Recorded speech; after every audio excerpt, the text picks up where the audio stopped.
Hello everyone, welcome to this session of Textbook Super Coaching. Myself Preeti, your paper 1 faculty. I hope everyone is fine. इस week के अंदर मैं आप लोगों को एक छोटा सा सीरीज मैंने शुरू किया है जिसके अंदर मैं मोस्ट इंपॉर्टेंट टॉपिक जो एनटीए के फेवरेट टॉपिक है उनका एक शॉर्ट और क्रिस्प रिवीजन कराऊंगी और लास्ट में एक होमवर्क क्वेश्चन आपको दूंगी जिसका आंसर आपको कमेंट्स में देना है एंड उसके बाद बताना कि शॉर्ट एंड क्रिस्पी सीरीज आप लोगों को कैसा लगा। सो रेगुलर सेशंस तो आपके चलते ही चलते हैं, ये चीज आप लोगों को एज एन एसेट आपको मिलने वाला है जो एग्जाम परस्पेक्टिव से काफी इंपॉर्टेंट है। सो एंड तक वीडियो को देखना है और फिर इसी वीडियो से मैं क्वेश्चन पूछूंगी जिसका आंसर आप लोगों को एट द एंड करना है। सो आज डिस्कस करेंगे एनटीए का फेवरेट टॉपिक है नालंदा यूनिवर्सिटी।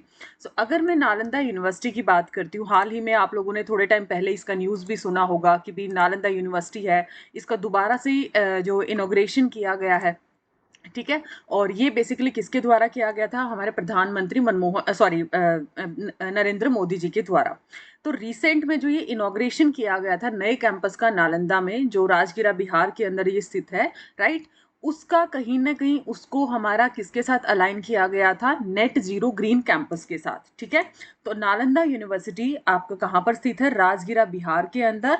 और जो नई नालंदा यूनिवर्सिटी है जिसका उद्घाटन किसने किया था, इनॉग्रेशन किसने किया था? पीएम नरेंद्र मोदी ने। ये एक नेट जीरो ग्रीन कैंपस के तौर पे इसकी क्या की है? स्थापना की है। एंड राजगिरा में आप लोगों का ये स्थित है। इसकी लोकेशन पे ऑलरेडी क्वेश्चन एग्जाम में पूछा जा चुका है, बिहार के अंदर।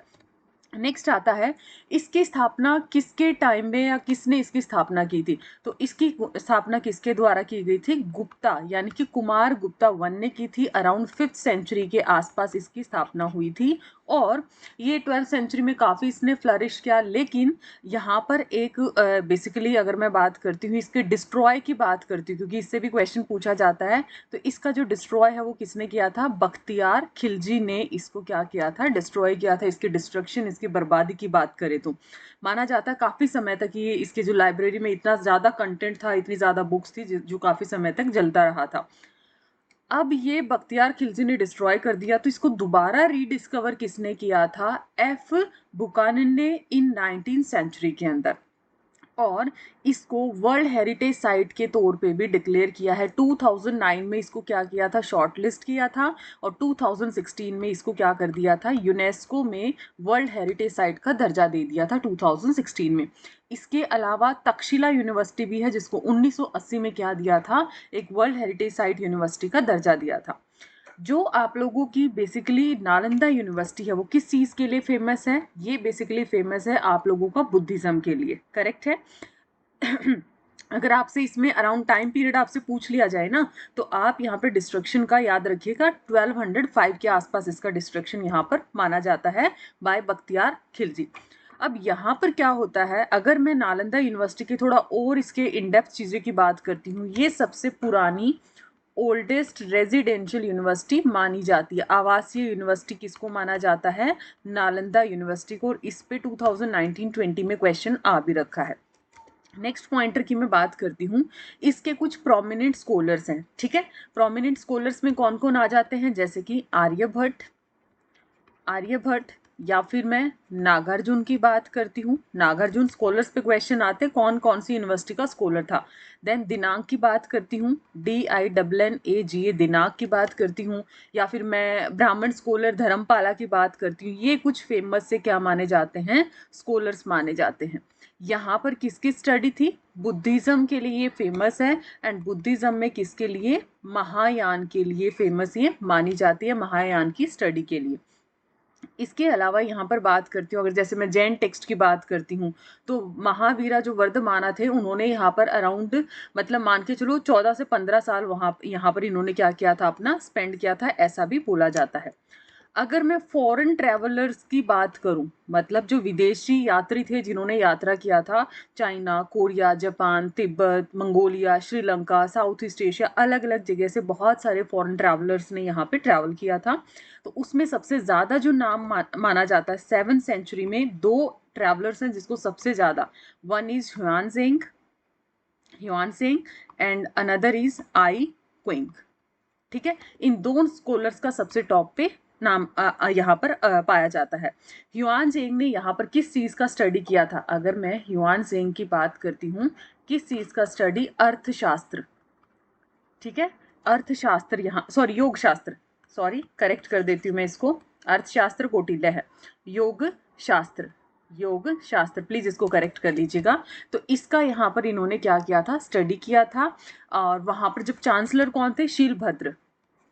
अगर आपसे चांसलर की बात करें तो चांसलर कौन थे, शीलभद्र थे, जो हाईएस्ट अथॉरिटी थे योगा के अंदर जो माना जाता है। मतलब बहुत सारे जो स्कॉलर्स थे different different part of world से, उसको इसने क्या किया था, यहाँ पर बेसिकली स्टडी करवाया था।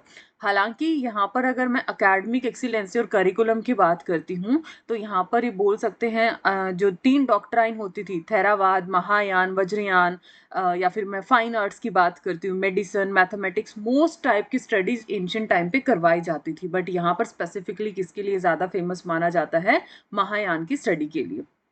यहाँ पर जो यूनिवर्सिटी की लाइब्रेरी होती थी उसका पोएट्रिकली जो नाम बोला जाता था उसको क्या कहा जाता था, धर्मकुंज। जो यहाँ पर लाइब्रेरी थी उसका पोएटिक नाम की अगर मैं बात करूँ तो उसको क्या बोला जाता था, धर्मकुंज उसको बोल दिया जाता था, या माउंटेन ऑफ ट्रूथ उसको बोल दिया जाता था। आर्किटेक्चरल ब्यूटी देखने लायक थी इसकी, बहुत अच्छे तरीके से इसको डिज़ाइन किया गया था, ठीक है। उसके साथ साथ अगर मैं बात करती हूँ जो इसमें बहुत नेक्स्ट लेवल की स्टडी यहाँ पर प्रोवाइड की जाती थी। एंड अगर इसका मैं जो बेसिकली नालंदा को जो वर्ल्ड हेरिटेज साइट का दर्जा मिला है वो कब मिला है, 2016 के अंदर। सो ये थी कुछ इंपॉर्टेंट सी इंफॉर्मेशन अराउंड नालंदा यूनिवर्सिटी। अब आप लोगों का है होमवर्क क्वेश्चन की बारी। आई होप ये छोटा सा और क्रिस्पी सा सेशन आपको बहुत इंजॉयबल लगा होगा। सो अब आप लोगों का मेरा क्वेश्चन है कि इसको डिस्ट्रॉय किसने और कब किया था, नालंदा यूनिवर्सिटी को डिस्ट्रॉय किसने और कब किया था, ये चीज आप लोगों को बताना है कि किसके द्वारा डिस्ट्रॉय किया गया था और कब। लाइक आपसे मान लिया 1105 के अंदर, 1205 या फिर 1305 या फिर 1405, ये आपको टाइम पीरियड भी बताना है। So like and share the same. अब बताइएगा कैसा आपको ये सीरीज लगा। चैनल सब्सक्राइब कर लीजिए ताकि ऐसे ही आपको बहुत ही short crispy sessions time to time मिलते रहे। आपको पता है ये सीरीज मेरे एग्जाम के अंदर बहुत काम आती है। सो मिलते हैं नेक्स्ट ऐसे इन्फॉर्मेटिव वीडियो में। Bye bye, take care.